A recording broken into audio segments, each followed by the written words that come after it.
What is happening, security pros? Welcome to another Hacker News webinar. Everyone's coming into the room, joining me. A fun topic today. Um, really fun topic. We're going to give everyone a minute or two to get in here before we get started on today's webinar. But I hope you guys are ready to talk about blind spots because I am. I know Yiftach came fully prepared to talk about blind spots today. Yiftach, how's it going, buddy? You ready for All to good. knock the socks off everyone coming into this webinar today? All good. Happy to be here. No pressure at all. But you got to knock everyone's socks off. I'm building high expectations out of this webinar. High. Um, Okay. I expect We'll do nothing but you solving all of my blind spot problems. Because as a CISO, we don't know we have a blind spot until it shows up. okay. So I'll do my best, but I suggest let's agree to leave at least one or two blind spots unattended. You do have some other webinars to run this year, so I'll try not to solve I, everything we at we one do shot. two or three. We do two or three of these a month, man. I got to tell you, I learned more hosting these. It's so much fun. And I get to hang out with cool people like you and the Silverfort team. I think this is the second time we do something awesome with y'all. So really exciting. Okay. Well, we've got people coming into the room, and I want to go ahead and kick us off here, being mindful of everyone's time. So, welcome to Pros to another awesome Hacker News webinar.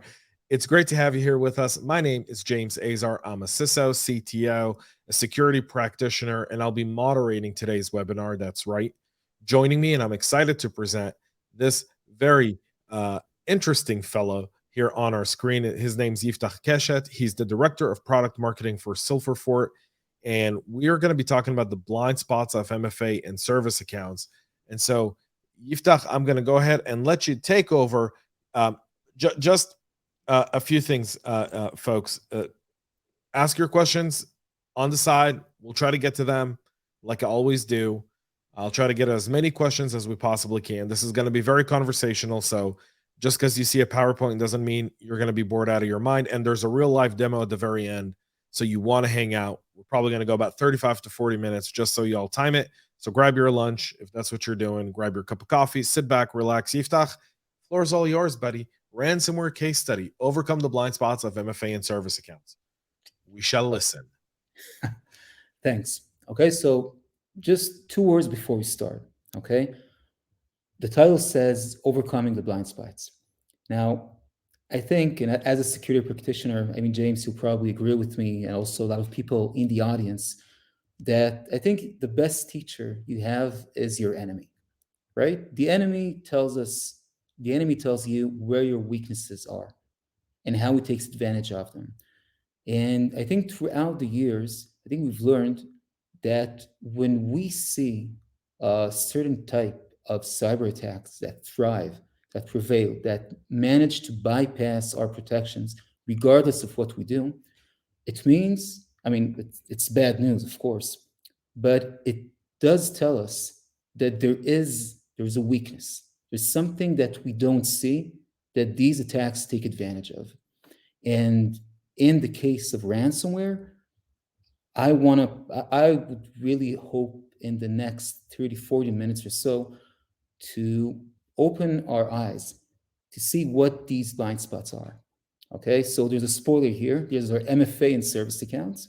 Okay, but let's start to dig a bit deeper into that. So as you all probably remember, ransomware has been through quite an interesting evolution in the past decade. Now, back in 2013, it was a disturbing nuisance, right? I mean, there were indeed like 100,000 of new ransomware samples used in the wild on a like every week, every month, right? If you remember them, there was the CryptoLocker and the Lucky Cat and all of these guys. But it was mostly annoying, right? Remember, a user got a weaponized email, open it, his or her machine got encrypted. They went to the IT. The IT had to re-image. Very annoying, but nothing beyond that. Now, in 2017 was a turning point because that was in the same week where the WannaCry, actually it was in May, so it was, wow, 5 years ago. We had the WannaCry NotPetya attacks, And they were different in the sense that that was the first time where a ransomware payload was chained with lateral movement or automated propagation within the environment. And this, I think, this turning point has definitely got adversaries to think that maybe, just maybe, it's a better business model to spread the ransomware within the organization through lateral movement rather than encrypt every individual machine one by one. And today, ransomware has become a critical business risk, right? Like 82% of ransomware attacks involve lateral movement. And I think what's very interesting is that while a decade ago, or even 5 years ago, you've seen lateral movement only in very high-end campaigns, APT campaigns, cyber espionage, or campaigns like in Target or in Home Depot. Today, lateral movement is fully commoditized, and you encounter it on cyber operations, basically on almost every level. And I think the stat of 82% of ransomware attacks involve lateral movement really tell the story. And if we're now at lateral movement, so like I want to share with you an insight, right? I want to argue that actually lateral movement, that's the X factor, right? Lateral movement, this is what makes the difference between a local event and something that's much more dangerous. Because if we look at this graph, this damage graph, we see, okay, so there's a point in which the ransomware is just delivered, okay, but it hasn't been executed yet. So there, the damage is still zero. If it's executed on the first machine, okay, not a favorable situation. Okay, but still, it's a local event. But after the lateral movement phase, in which the ransomware payload has been spread across all the machines within the environment, now it is a critical business risk. So lateral movement it's not just another part in the kill chain. This is actually one of the most critical steps in the attack lifecycle. James, what do you think about that? So when you think of ransomware as like a general school of thought, and you see its development over time, you understand several things. One is the speed by which it moves now is much greater, right? So the ability to block early is critical if you want to be able to survive an attack, or at least minimize the impact. Um, and then you're right, because the way that graph moves from execution to lateral movement so fast is literally the speed of what we see today, right? That's literally the speed of how fast it goes. They can go from one machine, move laterally across, and within hours they can really launch a crippling attack. And we see it every single day. Yeah, definitely agree. Now, once we isolate lateral movement as a key component, okay, even as the core component of the attack, so I think we need to start to ask ourselves some questions. Okay, the first one is I would say less of a question. It's more of an insight. I want to argue that lateral movement is an identity threat. Okay, and I think this is a new concept. Why? Because when we talk about ransomware, usually when we talk about cybersecurity in general, we tend to think in terms of malware, of exploits, of malicious payload, weaponized macros, malicious scripts. Okay, all of these things that have to do with malicious process execution. But lateral movement actually has nothing to do with malware whatsoever. The way lateral movement operates is by the adversary taking a user account, compromising this user account in the sense that now the attacker has hold of this account username and password, or username and hash, and now the attacker can provide these credentials to Active Directory, and access any resource at will as if the attacker was the legitimate user. Okay, and the interesting thing here is, and I'll come back to that later on. I think the interesting thing here is that in terms of IT activity, nothing malicious happens, right? Because the process in which a user account provides valid credentials to access a resource, that's 100% legitimate, right? The only thing that actually changes is that this time it's not the legitimate user that is providing his or her own credentials, but the attacker that is doing it on their behalf. So this takes us completely from the malware world and take us to the identity, okay, to the identity attack surface, which is all about the user accounts and the way they access resources in our environment. And actually, okay, there's a whole new economy of ransomware attacks. In a way, you can divide adversaries into two groups. They're the ones that I like to call the credential hunters and sellers. Okay, what they do is they compromise the machine, grab credential, exfiltrate these credentials, go out of the network as fast as possible so nobody notices, and then they would sell these credentials, username, passwords, hashes to the ransomware threat actors that will have them in advance. And now, following the compromise of the patient zero machine, they can immediately start spreading until gaining domain dominance and the ability to advance and act and launch their attack on multiple machines in parallel. Okay, this has been a rising trend in the past 3 or 4 years, and it's gaining momentum as you can see in various attack reports. So I wrote a blog called "Identity's the New Endpoint," right? And instead of compromising a machine, we want to compromise an identity. And I think that's so critical what you're bringing out here, because it's so very true. Credentials have become such a critical part of what we do and what threat actors do and what they go after, that if you're not really locking down credentials, if you're not really looking, at the way people log in and interact with your environments, you're in a world of hurt. And just because you do MFA doesn't mean you do it right. That's I couldn't agree more. When I usually when I talk to CISOs or with directors of SOCs, I tell them, look, we understand that there are threats that manifest through anomalous process behavior, right? If it's malware, exploit, we have a process that behaves in an anomalous manner, and we have great products on the endpoint. We have the EDR, the EPP, the next gen AV. We have them to pinpoint this anomaly, say this process is malicious, terminate it, right? We also have the same on the network level. We have the firewall saying this outbound traffic, it's anomalous. It's probably malicious. I'm not going to allow that. But what about the identity attack surface? Okay.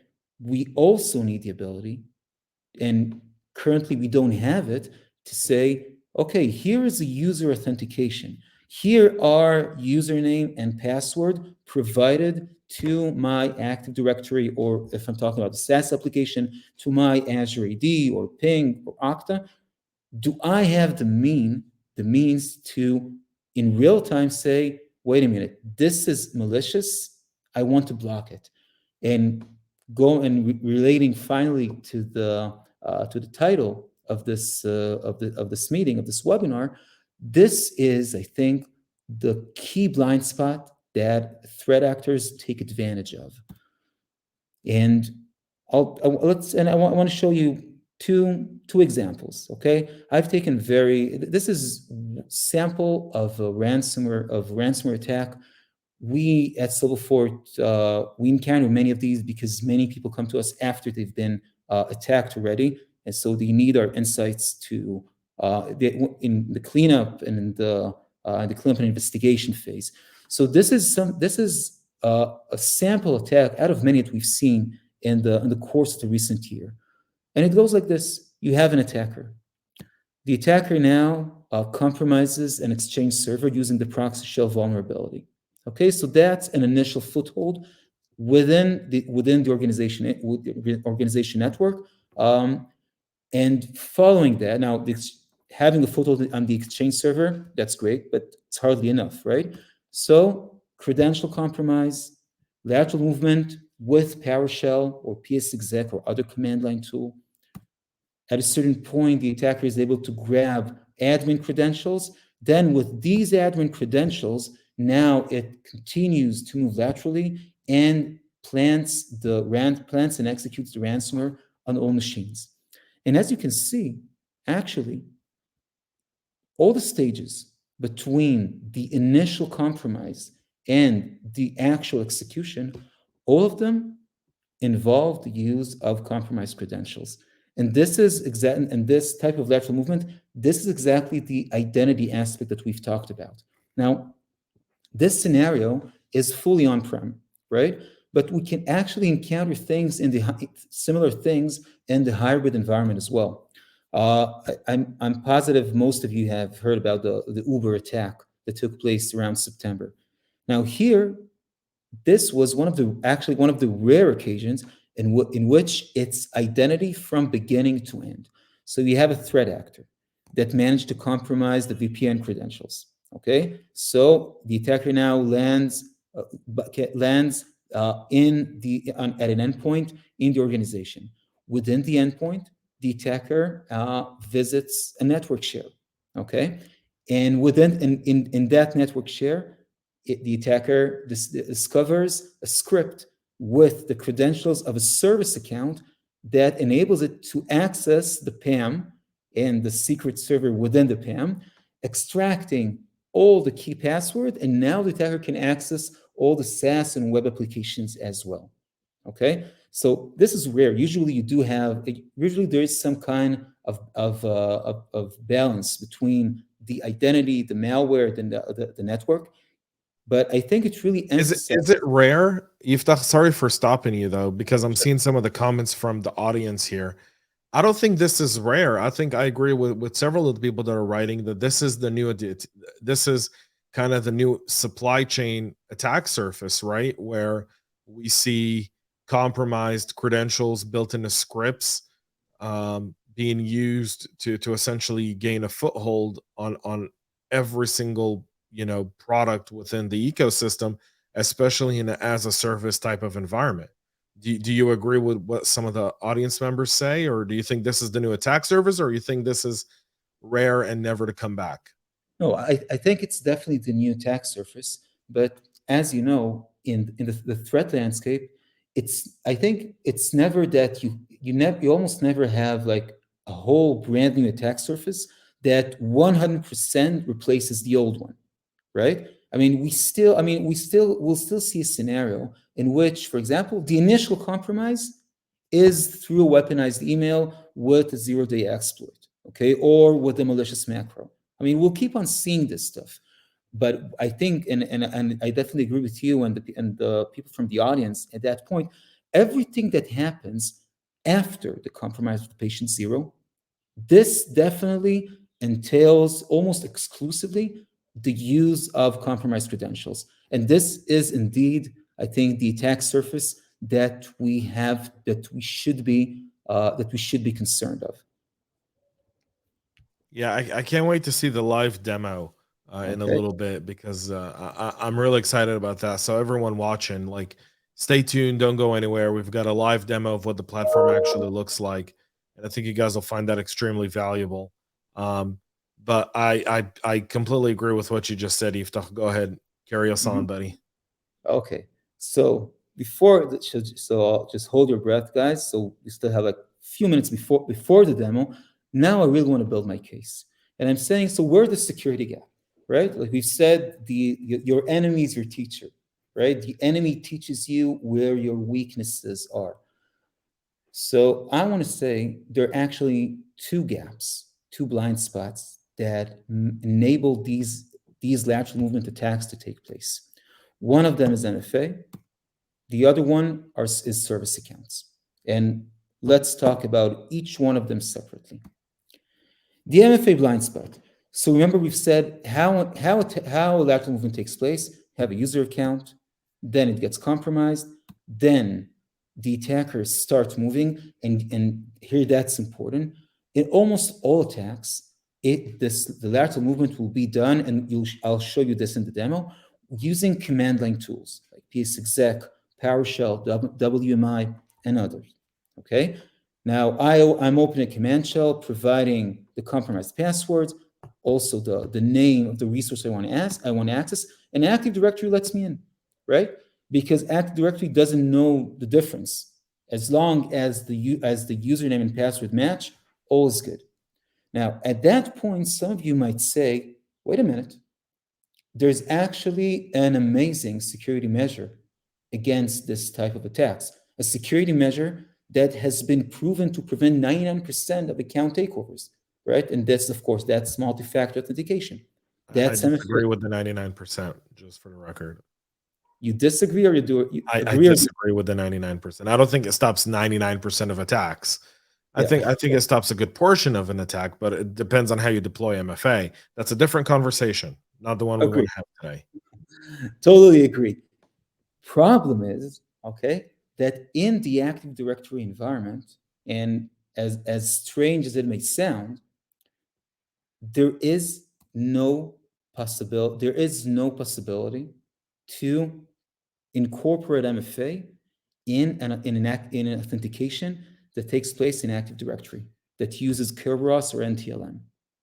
Okay, this is, and it on one hand makes sense, right? Because Active Directory and its authentication protocols were written way before there was such a thing of MFA, right? I think it was even before we had cell phones. But the point is that unlike the SaaS environment, where you have protocols like SAML that natively support the integration of an MFA into the authentication flow, within Active Directory, this is practically impossible. Okay, I think the only exception is RDP, but attackers usually don't use RDP; they use the command line. So you don't have MFA. You don't, and again, and I totally agree, James. Like, even if it's not 99%, it definitely holds off a good portion. But at the moment, the situation that we have is that we have zero. Okay, I would definitely settle with a good portion. What we currently have is nothing. We don't have MFA available. Okay, and this means that we don't have a way to protect in real time. The best thing that we can do, maybe, and it's not very efficient, is maybe to retroactively analyze logs in the SIEM, in the EDR, saying, actually, this user access that happened an hour ago might be anomalous, and by the time we end the triage and the investigation, validation, in most cases, damage will be done already. Okay, Yeah, I so mean, what you're bringing up is not only a blind spot. Sorry, Yiftach, but it's also beyond that, right? The fact is that what we're talking about here is not just PowerShell commands, but you're talking about API calls, talking about all kinds of things that don't validate whether or not the source where the call is coming from authenticate whether or not that's a good or bad call coming through, like a good or bad access request coming through. You can't Mhm. really separate those at this time. And that's a significant blind spot. Go ahead. I just wanted to Yeah. bring that up. I'm watching the chat here from people. And so kind of want to hone in a point there for everyone. Yeah, no, totally agree on that. And I would say, like, it's a blind spot, and more than that, this is a technology gap. I mean, it's not, this blind spot doesn't stem from, I don't know, from carelessness or from bad judgment in designing the security architecture of your environment. This is there is a missing link in our protections. So that's the MFA blind spot. And just it means, like, think of this equation. Uh, I call it the malicious authentication evil twin effect, right? It means that if I'm Active Directory, malicious authentication and legitimate one is the same to me. I can't differentiate between them. Now, the second blind spot is service accounts. Now, I think I usually say you can divide the world into people that don't know what service accounts are and people who wish they didn't know what service accounts are. Whenever I'm doing live sessions and I'm asking the crowd, so who can tell me accurately how many service accounts do you have in your environment? That's the point where people start to move, say, I think maybe this, maybe that, and this is actually this is a problem, right? Because service accounts, these are accounts that are used for machine-to-machine communication, to automate repetitive tasks. Some of them are created in the course of installing on-prem software. And basically, every IT admin can create a service account, okay, with no documentation. And I mean, I've met some that have created dozens of them, and after they left their job, they were gone, but their service account's legacy stayed on. And the problem is you have limited visibility because there is no product today that you can just click a button and filters out all the service accounts in your environment. And these service accounts have very high access privileges because they are created in order to access many machines. Okay, so they definitely qualify to be considered as privileged accounts. And moreover, you can't vault these service accounts in your PAM solution, okay? Because in the vault you rotate password, but the passwords of these service accounts are hard coded in scripts that are executed with scheduled tasks.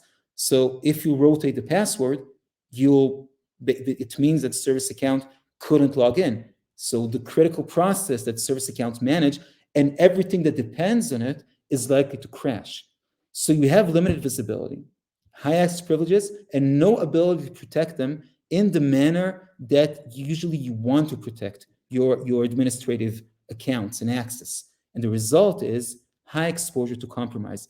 I think more than 60% of the attacks that we've analyzed internally in Silverfort involve the compromise of a service account because, again, adversaries know that's the most lethal combination, right? They are the least monitored and watched, the highest privileged, and the least protected as well. Okay, so these are the two blind spots. You want to comment on this, James, before we switch to the demo? No, I completely agree with that. One, I agree with the blind spots, and number two, uh, I think because of the fact that they're hard coded, the ability to defend hard coded credentials requires some real creative solutions. And let's kick it to the demo because that's what Fine. everyone's been waiting for. Go for it, buddy. Okay, cool. So, surprise, surprise, we at Silverfort, we've set out to solve this problem, okay, and figure out how we can overcome this blind spot. And instead of just showing the slides, I'll show you the product itself. So just let's start with the coolest part of the product, which is our dashboard, okay? And basically, what you see here. Remember, we talked about users. You have privileged users, standard users. We have service accounts. You have them on one hand. And on the other hand, you have resources, servers, cloud apps, services, workstations. Now, these users, right, they constantly want to access the resources. The way they do that is through the identity providers. It could be Azure AD, it could be Ping, Okta, Active Directory, ADFS, Radius. Now, what you see here, all these are authentications. Now, all of these users continuously provide their credentials to these directories. And so in these directories, instead of determining by themselves what to do, they send these authentications to Silverfort. And Silverfort analyzes each and every authentication on-prem and in the cloud. And this means, and if we'll take Active Directory for example, remember that we said that Active Directory doesn't know the difference between good and bad. So Active Directory no longer needs to do that. On the contrary, Active Directory will send now the access request to Silverfort, and Silverfort would determine what to do. Okay? And let me show you an example.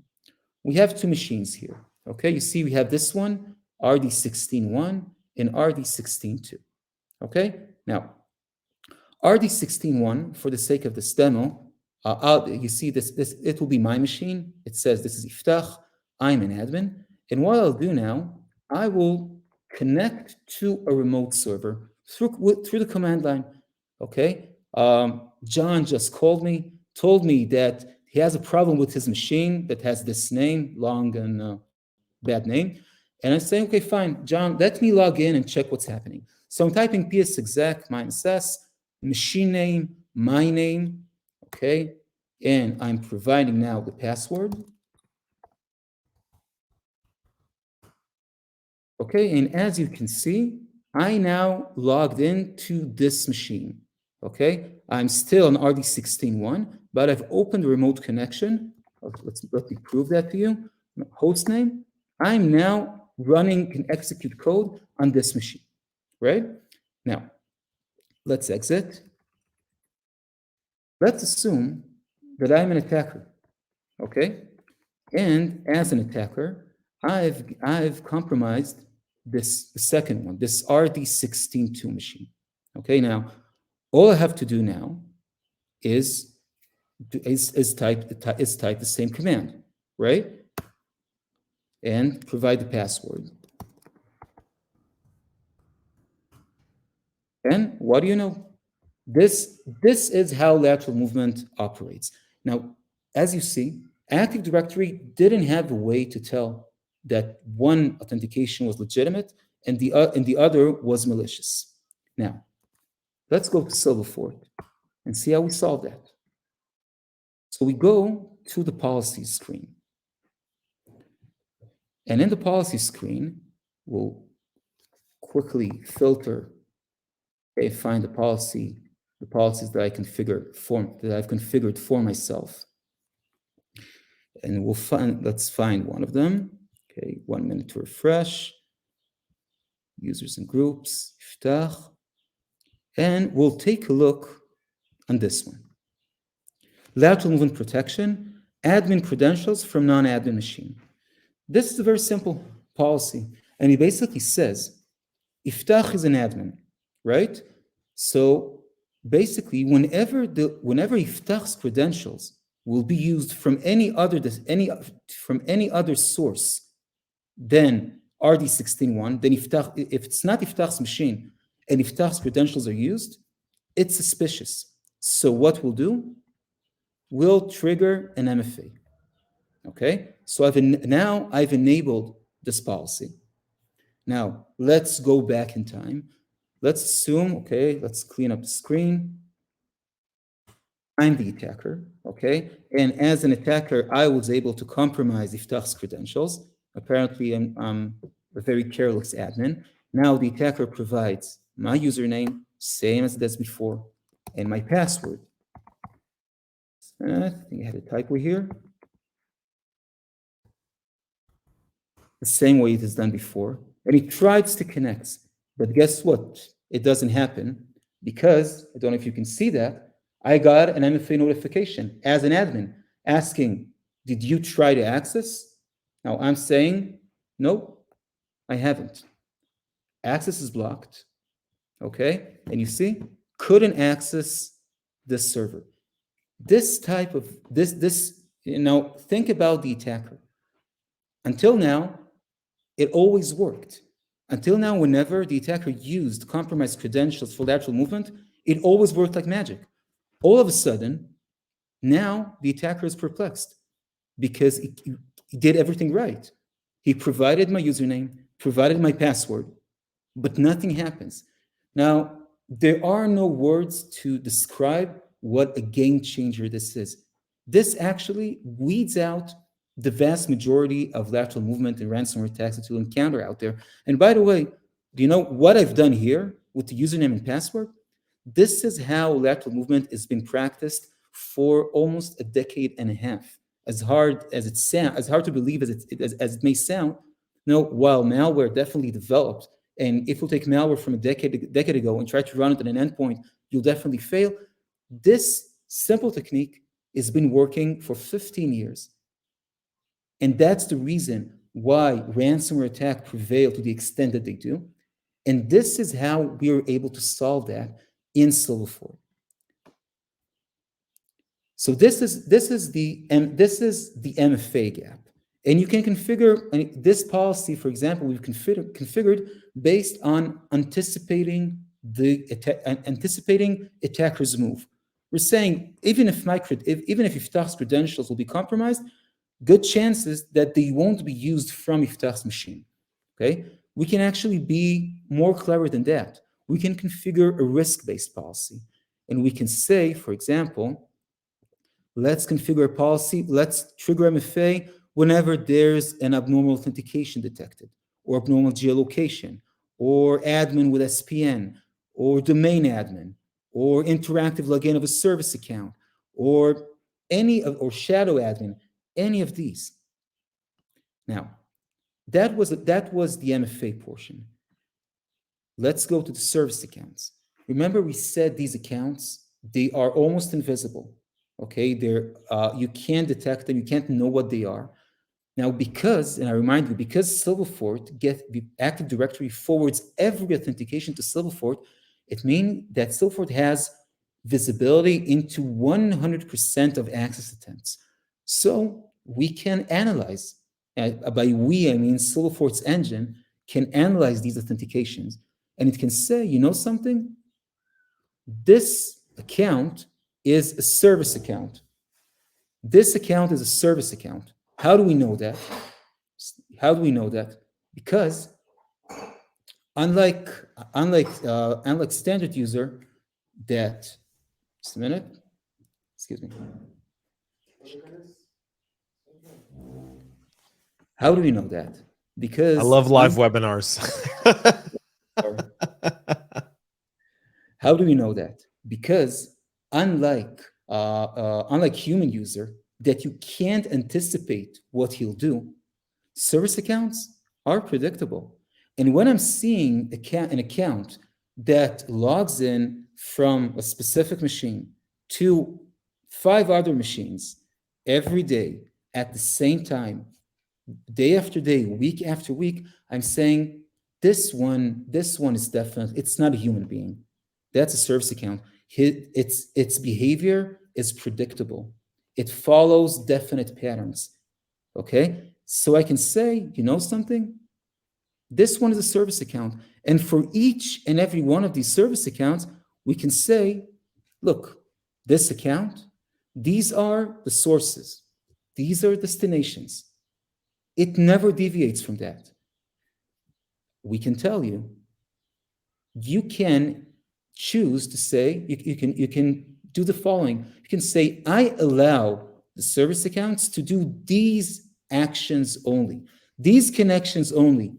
Otherwise, either alert to SIEM, or actually you can also block access, and there's no concern in doing that, because what I'm saying is this is the service account standard behavior. Anything other than that is not allowed. Okay, so in that manner, we're basically in a totally and it's totally automated. You don't, as a user, the only thing you have to do is just go to the screen, click on the service account, and activate the policy.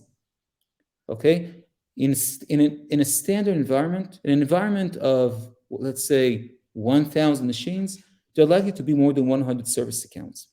Think of the trade-off. Instead of investigating, finding each and every one of them manually, then going through every machine trying to find a script that runs the service account, you get all of this on a silver tray. And if you want to dig deeper, you can let's take one of the interesting ones. You can also investigate the service account. You can ask, okay, what does it do? Is it in critical risk? What are the risk indicators? You can say, wow, this one is enabled built-in administrator account, domain admin, old password. You can go to the logs and see exactly what it done. So in this manner, we can solve both the service accounts blind spot as well as the MFA one. And the reason, and the reason we're able to do that is because we look at identities, at authentications, on access attempt. And what we vouch is that each and every access attempt will be analyzed. If there needs be, will trigger the user with MFA, or if it's a service account that deviates from the normal behavior, we'll block it altogether. Any comments from you on this, James?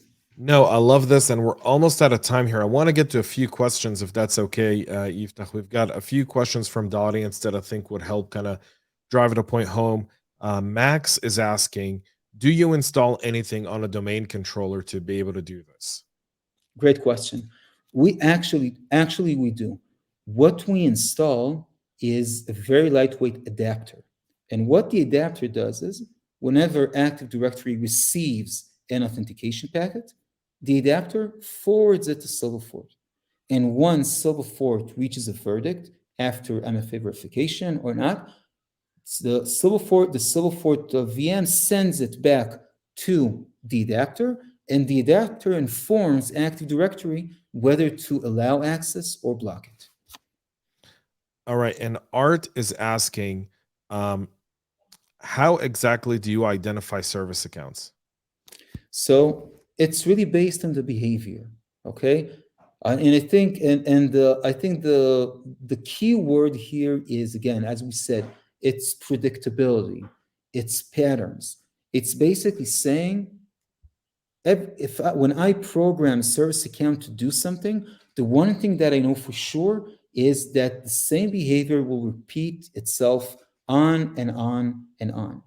Now, whenever we install Silverfort in a new environment, we usually take a 2 weeks period of learning, just sitting and learning the behavior of all accounts in the environment. And usually in the course of these 2 weeks, the accounts that do follow a predictive and fixed login pattern, they surf out rather quickly. Brilliant. I think we're almost we're out of time. I think we're excuse me, a bit over time. This has been so interesting. Yiftach, I want to say thank you. How can people get in touch to get more information about Silverfort? Well, search for Silverfort on the web, go to our website, tons of information over there. You can go to our resources. And the best thing you can do, like as soon as you realize that there's might be with Silverfort a solution to a problem you struggle with, click the request to demo, and one of our experts will be happy to assist you with everything you need. Brilliant. I want to thank Yiftach and the team over at Silverfort for being part of the Hacker News webinar series. I want to thank everyone who took the time to spend today with us here and learn all the greatest. Go check out all the awesome stuff from Silverfort. Also, check out thehackernews.com for all the latest cybersecurity news, training, and everything else you guys have come to love from the Hacker News platform. We're always looking to bring you the best content here. So if you've got any ideas, suggestions, or topics you want to hear about, let us know so we can go and find those and bring those to you here on the Hacker News. On behalf of myself and the team at Hacker News, on behalf of Yiftach and everyone over at the awesome team at Silverfort, thank you all for being part of today's webinar. I hope you enjoyed it. Sorry we couldn't get to all your questions. Have a great rest of your day, y'all, and stay cyber safe.